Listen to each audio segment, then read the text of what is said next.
The Wyoming River ran quiet that evening, its surface glimmering with the last light of a long day. Colt Rowan lay half buried in grass, hat tipped low, rifle within reach, the sound of water the only thing steady enough to trust. He'd been walking for 9 days since the last town turned him away, surviving on rain and regret. When the wind shifted, carrying the scent of horses and lilac soap, he didn't stir. He figured if someone meant to shoot him, they'd have done it already. The metallic click came next. "Don't move, stranger," a woman said, her voice cool but shaking. He opened one eye to see a cowgirl on horseback, the barrel of a Winchester trained steady on his chest. Her hair was tied back with a strip of leather, her cheeks flushed from the ride. "You're sleeping on my waterline," she said. "And my patience." Colt raised both hands slow, his voice cracked but calm. "If I knew it was yours, I'd have asked permission. You're armed. Wasn't planning to use it. That's what they all say." She dismounted, boots sinking into the soft bank, and kicked his canteen toward him. "Drink before you pass out. You look half-starved." He did as told, watching her the whole time. The water burned going down, sharper than whiskey. "Name's Colt," he managed. "Didn't ask," she replied. "Then what do I call the woman aiming to kill me?" "Sierra James," she said. "Owner of this stretch unless you got papers say otherwise." He almost smiled. "No papers, no claims, just passing through." The wind picked up, rolling thunder behind it. Sierra looked at the ridge. Dark clouds were stacking fast. "You picked the wrong night to trespass. Seems I picked the wrong night for everything." The first drops of rain hit hard. She cursed under her breath and lowered the rifle. "There's an old barn up the hill. Get up before you drown." "You sure?" "Don't make me say it twice." He pushed himself upright, every bone protesting. His coat was soaked, his body trembling from more than rain. When she reached out a hand, he hesitated. Her grip was firm, unexpected. They climbed the slope together as the sky cracked open. By the time they reached the barn, lightning split the valley wide. Inside, the smell of hay and horses filled the dark. Sierra tied her horse, then turned on him again. "What are you running from, soldier?" "Memories," he said. "They catching up? Every time I close my eyes?" For a moment. She almost softened, but the thunder rolled again, shaking dust from the rafters. "You can sleep here," she said, setting a lantern between them.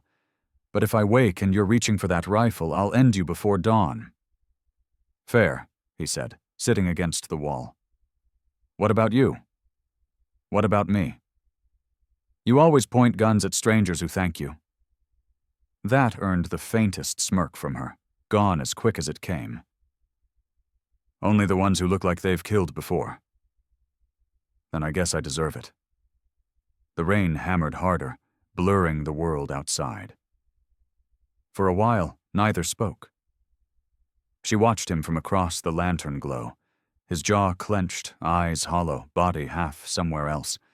He looked like a man who'd lost too many homes to remember what shelter meant. When she finally turned away, he exhaled, head dropping against the wall. "Rifle and a smile," he whispered to himself, almost amused. Could have been worse. Outside, thunder rolled over the river, and for the first time in years, Colt Rowan let the sound of rain drown out the ghosts that marched through his sleep. By the time dawn pushed through the cracks in the barn walls, the storm had turned the fields into rivers and the sky into steel. Sierra James was already awake, loading feed into a bucket with the mechanical calm of someone who'd learned not to trust mornings. She'd spent half the night watching the stranger sleep, if you could call it that. He'd stirred, mumbled, sometimes clenched his fists like he was fighting ghosts. His fever had risen and fallen with the thunder, and at one point she almost shook him awake but stopped when she heard him whisper a name she didn't recognize. When she finally stepped outside to check the fences, she found 2 pairs of small footprints in the mud leading from the back door. Her heart sank. "Maggie! Evan!" she called. A moment later, 2 children appeared from behind the water trough. Soaked and shivering, eyes wide with guilt. "We were watching the lightning," the girl said. "Didn't mean no harm." Sierra sighed, pulling them close. "You promised to stay in the loft." "We thought he was dead," the boy whispered, nodding toward the barn. "He don't look alive." "He's alive," Sierra said, "for now." She ushered them inside, only to find Colt Rowan sitting up, awake, one hand on his sidearm. His eyes flicked between the children, then to her. "Didn't know you ran a whole ranch army." "They're my help," she said, "and my headache." "You feedin' them on your own?" "I manage." He looked around the empty stalls and the cracked roof. "Barely." "You here to judge or to heal?" "Neither. Just making conversation." The children stood behind her, wary but curious. "You a real soldier?" Evan asked. Colt gave a slow nod. "Was." "Did you win?" The question hung too heavy. He glanced at Sierra. "No one really does." Before she could reply, a shout echoed across the flooded pasture. Sierra ran to the window. Through the sheets of rain, she saw riders approaching, 3 men in slick oil coats, rifles on their saddles. She felt her stomach tighten. "Debt collectors," she said under her breath. "They don't come friendly." Colt stood, checking his revolver, every movement deliberate. "You owe them?" "My father did. They collect from whoever's left." "How many times they come?" "Enough that I stopped counting." He glanced at the 2 children huddled near the hayloft ladder. "They'll see the kids?" "They always do." He moved toward the back door, voice steady. "Then I'll go out first." "You don't even know me." "I know the look of men who hunt for coin." "They'll listen longer to someone who doesn't flinch." "You think I'm letting you walk into that?" "You don't have to let me." She reached for his arm, but he was already moving, hat pulled low, boots splashing through the mud. The barn door groaned open. The children gripped her skirt, whispering, "He's gonna get shot." Sierra loaded her rifle and followed, stopping under the porch beam as lightning tore across the sky. The riders slowed when they saw Colt standing alone in the rain, one hand raised, the other resting near his gun. "Morning," he called. "You're early for trouble?" The lead man spat, his grin sharp as wire. "And who might you be?" Colt smiled faintly, water running down his face. "Just a man who don't like seeing children starve." The man laughed. "Then you best move aside, stranger." "No," Colt said. "Not today." And as thunder cracked again, Sierra realized she'd never seen a man so calm while staring down the kind of danger that could kill him twice. By nightfall, the rain had slowed to a whisper, and the barn had gone dim except for the orange flicker of a small fire burning in a bucket Colt had set between them. The 3 riders had turned back at dusk, mostly because Sierra had aimed her rifle steady, while Colt stood beside her like a wall. Now the air inside smelled of smoke and wet hay, and no one spoke for a long while. Colt sat cleaning the mud from his revolver, each motion deliberate, like he'd done it 1,000 times just to keep his hands from shaking. Sierra knelt across from him, patching a rip in Maggie's sleeve by lantern light. The children dozed together on a blanket near the horse stall, worn out by fear and the flood. When she finally looked up, Sierra studied him, how the fire cut across the lines in his face, how his eyes never rested. "You handle a gun like you were born with it," she said quietly. "Old habit. You say that like it's a curse." He didn't answer. The river outside gurgled and sighed through the fields, and a wind crept through the gaps in the boards, turning the fire sideways. Sierra moved closer, setting a tin cup of coffee by his knee. "So what's your story, Mr. Rowan? You pick every ranch woman in Wyoming to sleep beside, or just the unlucky ones?" Colt glanced up with a faint smirk. "Guess I'm partial to the ones that point rifles at me." She almost smiled back, but kept her eyes on the thread. "You didn't have to stand out there for me today. You could have kept walking." "Could have," he said, rubbing the revolver barrel clean. "But some debts you don't earn with money." "Meaning? Meaning a man gets tired of watching others take what ain't theirs?" Sierra tied off the stitch, biting the thread with her teeth. "Funny, you talk like a preacher but look like a wanted man." "Maybe I've been both," he said, voice low. The fire cracked between them, the kind of sound that made silence heavier. She thought about asking more, but saw the shadows under his eyes, and decided against it. Instead, she took off her hat and leaned back against a hay bale, arms folded. "If those collectors come again, I'll fight. But this ranch won't survive another month. The land's sour. The fences are rotten." "You built it alone?"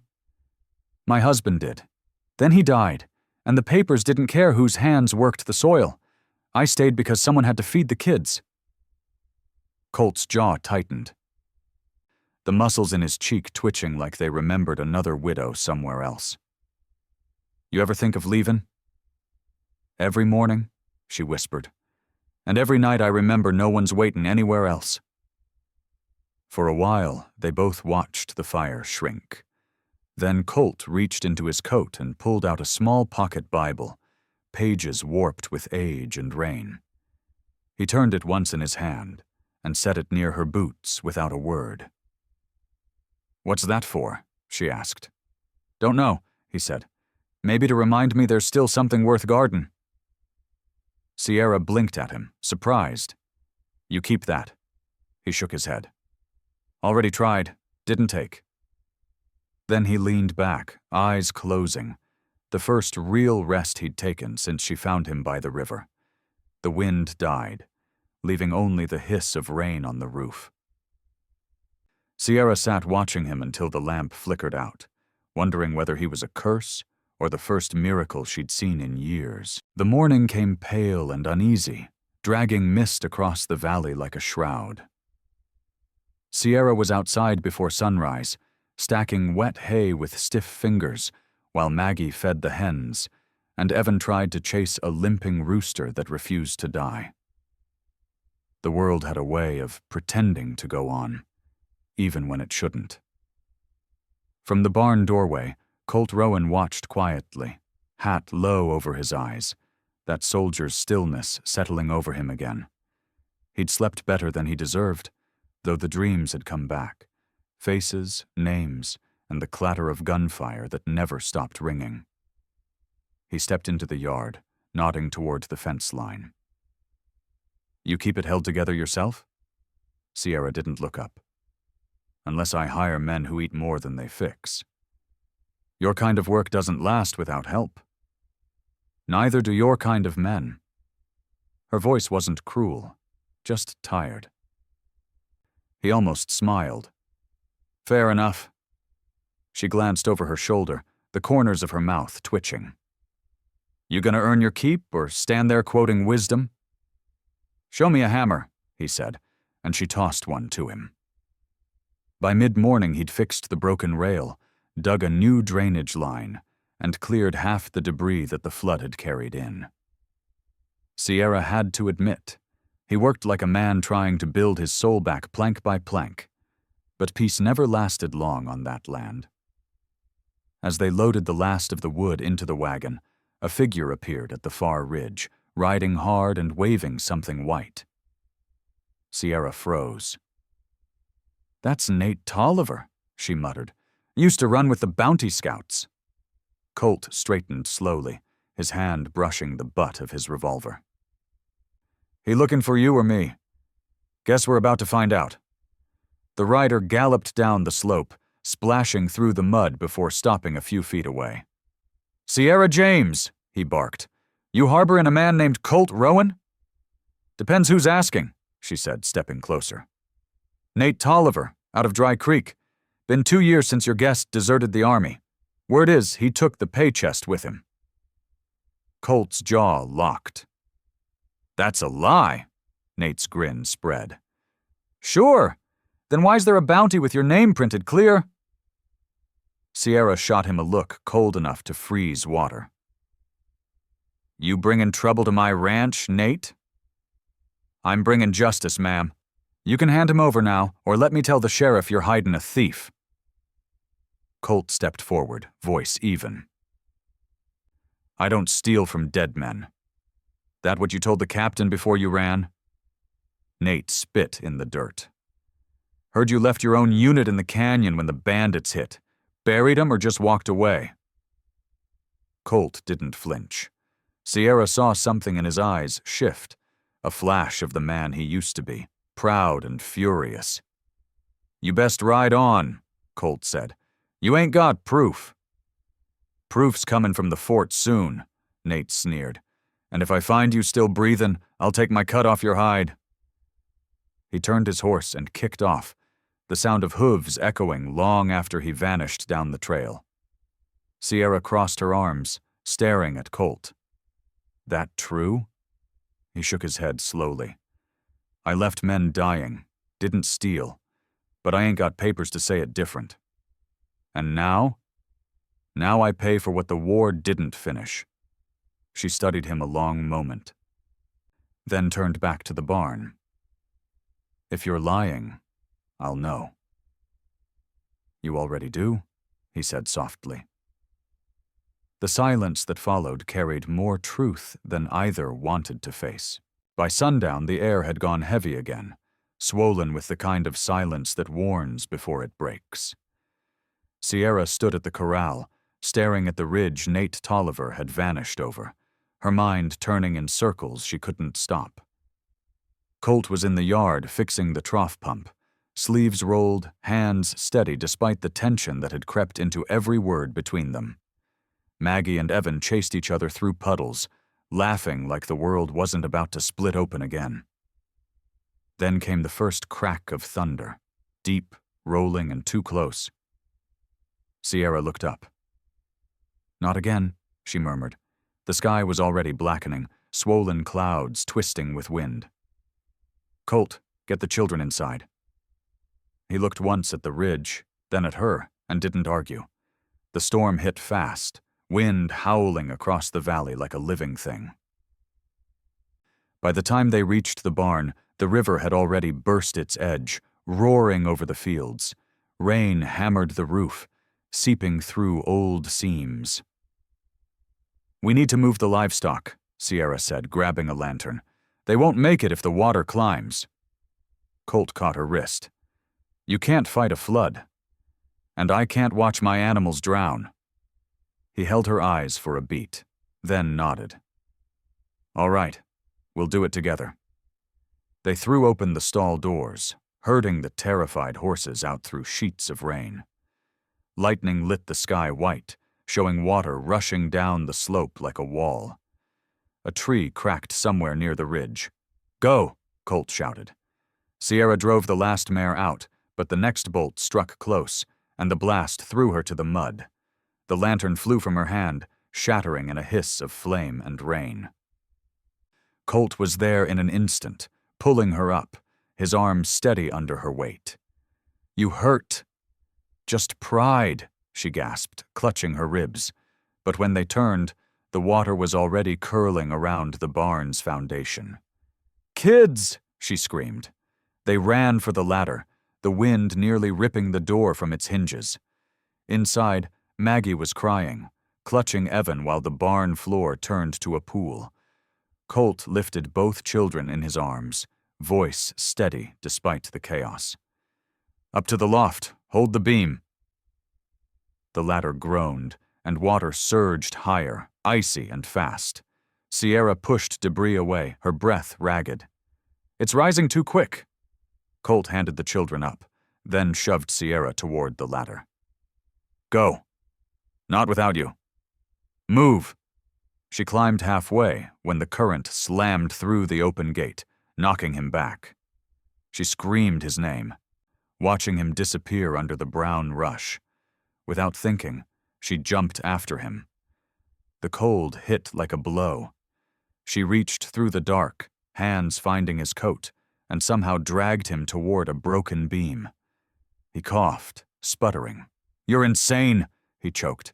"Guess I learned it from you." They clung to the beam until the current slowed, the storm easing its rage by degrees. When the dawn finally came, the barn stood half gone, but still upright. Sierra's arms ached from holding him. His head rested against her shoulder, breath shallow but alive. She brushed mud from his face, her voice a whisper lost in the wind. "You saved them all, soldier." His eyes fluttered open just enough to find hers. "Maybe you saved me first." When she carried him into the pale light, her hands trembling from exhaustion. The children stared in awe at the man who'd nearly drowned for strangers. Sierra looked at them and said quietly, "He's family now." And though Colt couldn't hear it, the word felt heavier than mercy itself. The storm broke before dawn, leaving the valley wrapped in fog and silence so thick it felt sacred. The river had changed its shape overnight, carving new veins through the land, leaving everything else bent and battered. Sierra stood barefoot outside what was left of the barn, hair undone, skirts heavy with mud. The air still smelled of smoke and wet earth, but at least there was breathing. Her, the children, and the man she'd dragged from the flood. Colt lay on a cot by the fire, inside the small cabin she hadn't opened in months, the one her husband built before the fever took him. She'd forgotten what it was like to hear a man's breathing in that room. Maggie slept curled near his boots, a hand still clutching a piece of his torn sleeve. Evan sat by the hearth, feeding wood into the flames, as if keeping the soldier alive was his job now.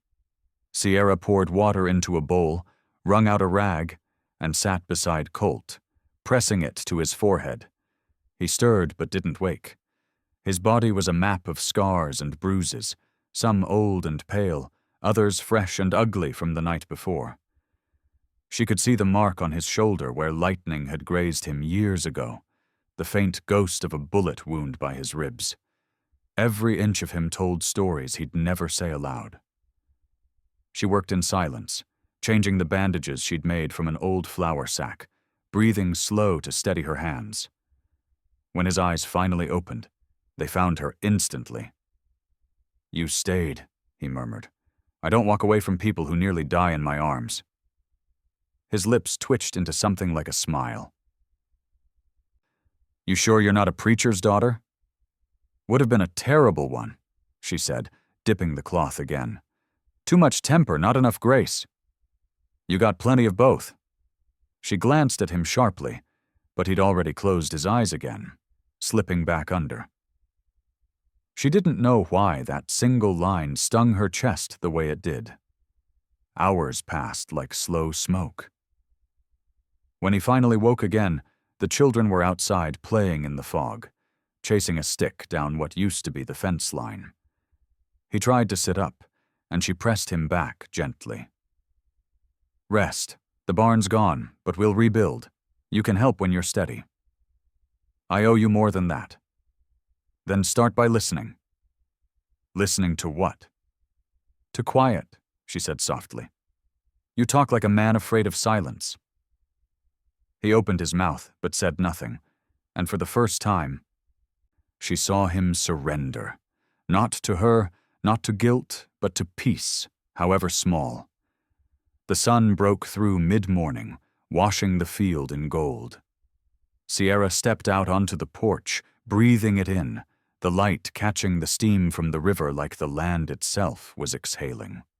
When she looked back, Colt was sitting up, eyes on the window, face softened by the glow. No words passed between them, only the shared rhythm of breathing, the sound of children laughing somewhere beyond the mist, and the knowledge that the storm had washed away everything that didn't matter. He met her eyes through the half-open door, and for once, neither looked away. The war, the loss, the debt, all of it waited outside the fence. Inside, there was only the quiet promise of something unspoken and real. By the time the valley dried, rumor had already done what storms could not. It traveled faster than mercy. A rider came down from town at noon, hat low, boots polished, his horse carrying the dust of distance and trouble. Sierra saw him from the porch, eyes narrowing against the sun. Colt was mending a gate nearby, still stiff from the flood but moving with quiet strength, his coat off, sleeves rolled to the elbow. "You expecting company?" he asked, voice low. "Not the kind that sends flowers," she muttered. The rider stopped 20 feet away, dismounted, and tipped his hat. "Afternoon, ma'am. Name's Deputy Rafe Nolan. Sheriff sent word there's a fugitive hiding out this side of the river. Goes by Colt Rowan." Colt didn't move, just wiped sweat from his brow and leaned against the post like the name belonged to another man. Sierra crossed her arms. "You see anyone here fit that name?" "Depends," the deputy said, glancing at Colt. "Fits the description. Burn scar on the shoulder, Union brand on the knuckles." He smiled thinly. "Pays $100 to bring him in, alive." The words hung heavy, a cruel number that made survival sound like a business deal. Sierra stepped between them, her face steady. "You can tell your sheriff this ranch is off limits." "I ain't asking permission, ma'am. Orders are orders." Colt finally spoke. "He tell you what the charge was?" "Desertion, theft, failure to return Army property, and murder if the rumors are true."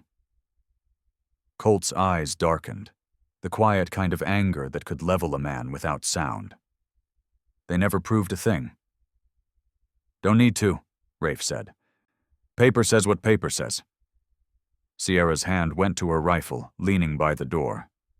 "Paper lies plenty." The deputy grinned, showing gold teeth. "Didn't peg you for the type to defend a killer. Didn't peg you for the type to threaten a woman with children at her back." Rafe's smile faded. "You making this your fight?" "Already is." Colt straightened then, stepping forward into the light. "If it's money you want, I'll walk with you. But you won't touch her or the kids." Sierra turned on him sharply. "You're not giving yourself up." "Not for me," he said. "For them." Rafe looked almost amused. "Well, ain't that noble?" He drew his revolver slow. "Tie your hands." "No," Sierra said flatly. "He's not going anywhere." The deputy blinked, half laughing. "You gonna shoot a lawman?" "If he comes from my family," she said. Colt reached out, lowering her barrel with a steady hand. "Not this way," he whispered. "There's better ground to stand on." The deputy swung into his saddle, spitting into the dirt. "You got one day, Rowan. After that, I bring a rope." He rode off, the sound of his horse fading into the hills. Sierra's hands were shaking when she finally set the rifle down. "You can't run again," she said. "Not after everything." Colt nodded slowly. "Then I won't.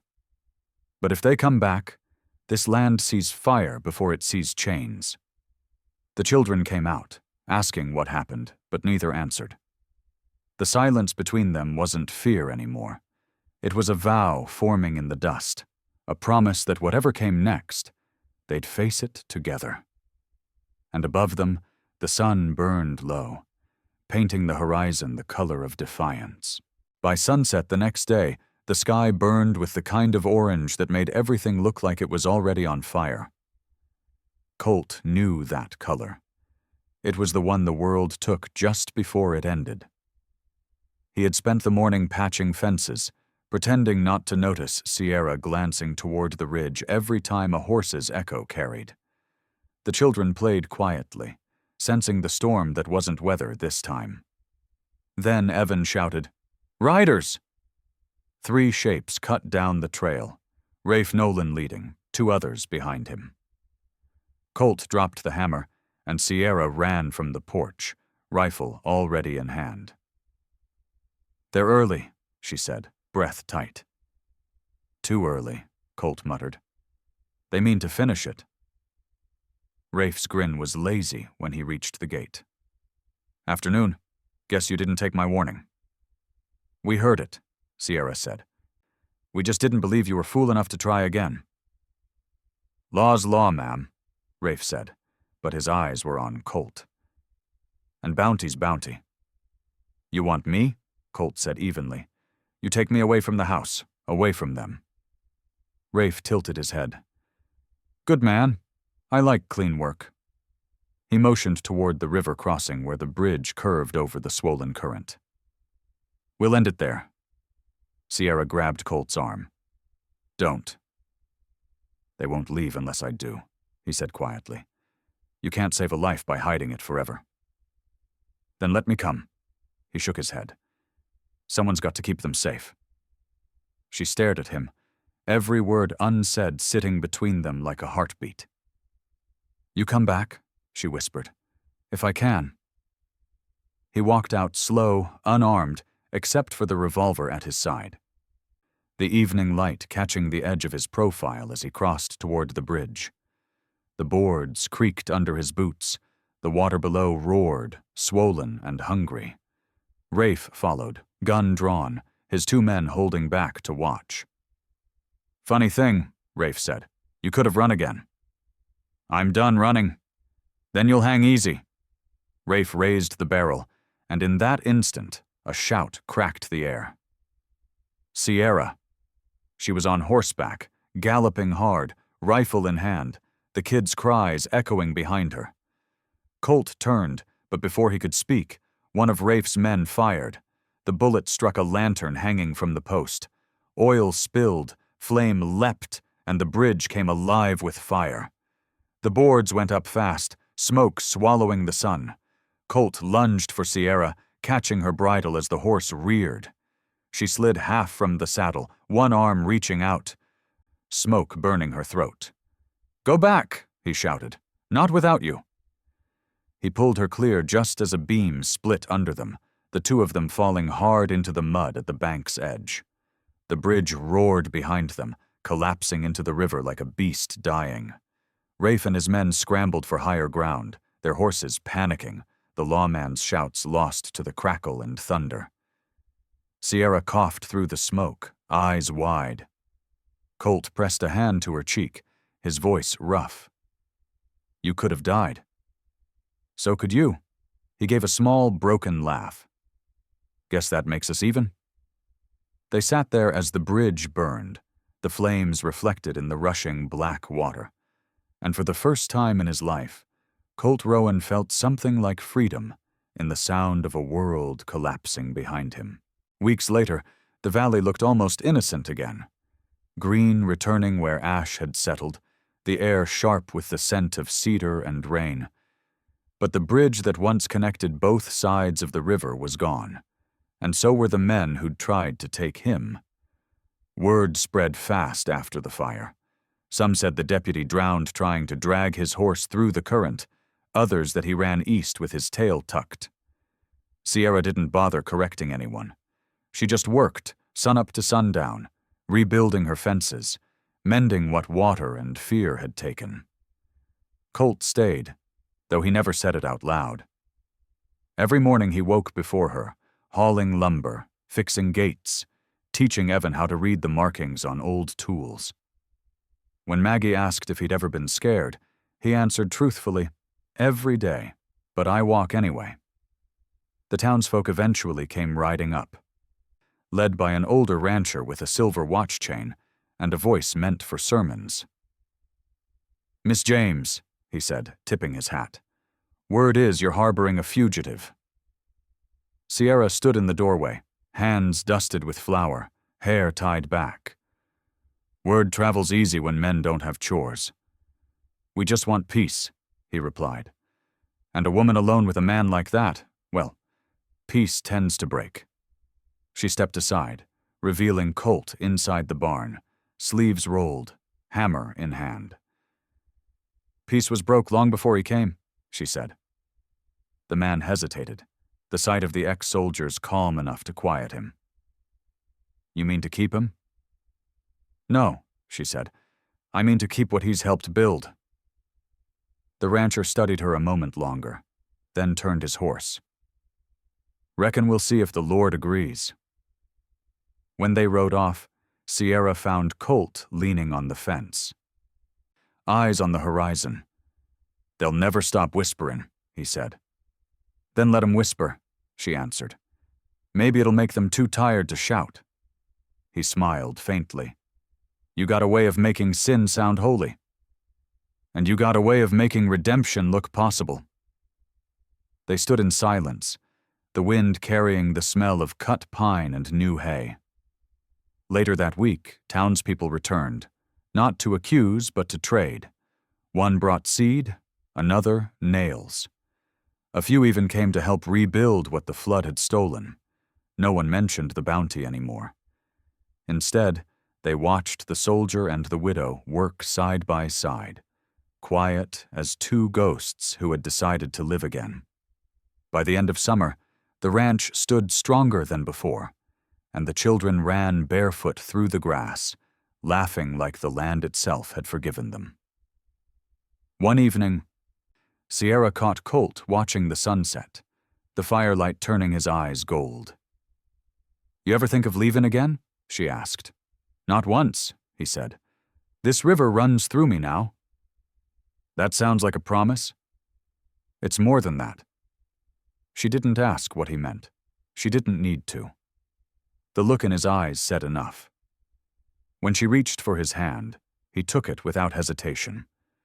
The war inside him had gone quiet, and in its place, something steady had begun to grow, something that looked for the first time like peace.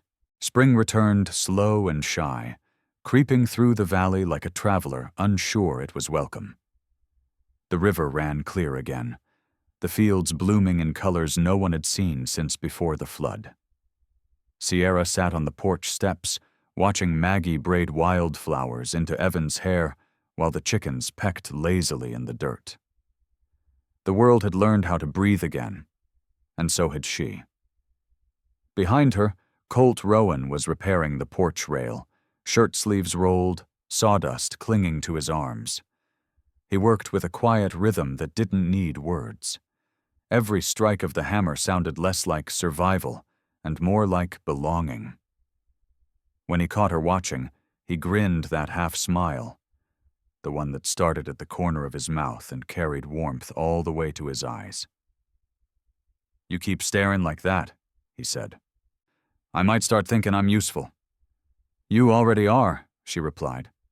This place would have fallen apart without you.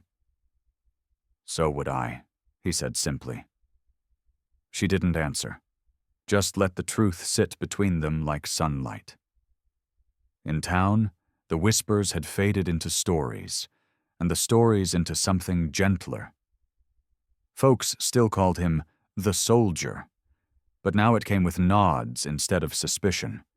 A few even brought work his way, fences to mend, horses to shoe, bridges to rebuild. Sometimes Sierra rode with him, other times she stayed behind to tend the fields, but every evening he came back, always to the same river that had once nearly taken his life. That river became their measure of time. When the water ran high, it meant change was coming. When it ran low, it meant the world was steady. That morning, Colt was the first to see the wagon cresting the ridge, a slow-moving shape carrying two uniformed men. He tensed, wiping his hands on his jeans. Sierra followed his gaze. Trouble? Maybe not, he murmured. The men stopped at the gate, one of them older, gray-bearded, wearing a deputy's badge that caught the sun. Colt Rowan?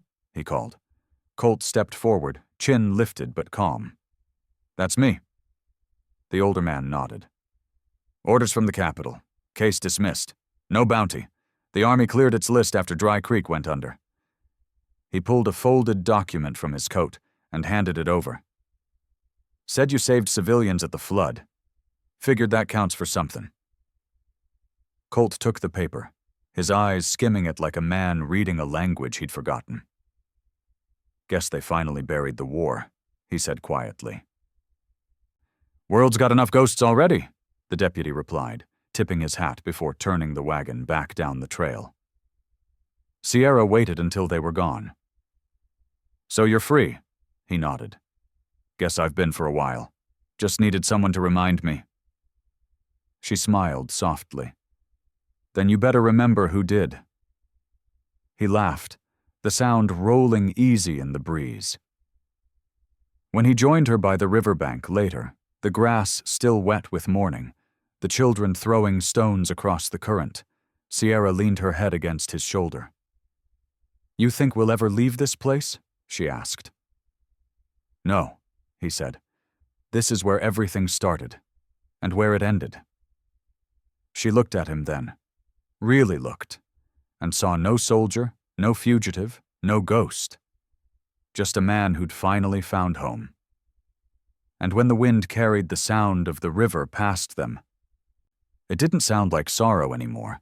It sounded like peace earned, not given. Please like, share, and subscribe to support more true-hearted stories on Stories Left Behind. If you had stood by the river that spring morning, would you have believed a man like Colt Rowan could still change? Tell us below.